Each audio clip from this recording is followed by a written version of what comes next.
ஒரு அழகான கிராமத்தில் குட்டி என்ற சிறுவன் வாழ்ந்து வருவான். அவன் தினமும் சின்ன கற்களை எடுத்து விளையாடுவான் தன்னோட சின்ன உலகத்துல. ஒரு நாள் அவன் வீட்டின் கூரையில் பழைய பெட்டியை திறந்து பார்த்தான். அதுக்குள் ஒரு மினுமினுக்கும் பொன் பென்சில். ஆண்டி ஹலோன்னு சொன்னதும் பென்சில் பேச ஆரம்பிச்சுது.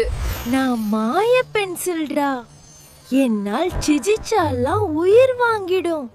பாண்டி ஒரு சிறிய பட்டாம்பூச்சிய வரைந்தான். அடுத்த நிமிஷம் அது உண்மையிலே பறக்க ஆரம்பிச்சது.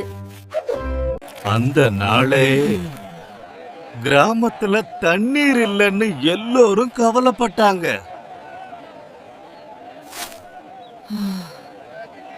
பாண்டி உடனே ஒரு அழகான மழை மேகத்தை வரைந்தான்.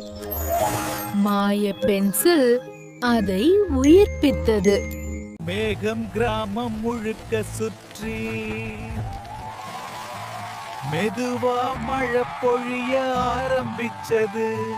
கிணறு நீரால் everyone praised Pandy, but he only smiled and said, இது எல்லாம் என் நண்பன் மாய பென்சில் காரணம். அந்த நாள் முதல் பாண்டியும் அவன் மாய பென்சிலும் கிராமத்துக்கு நல்ல வேலைகள் செய்ய ஆரம்பிச்சாங்க.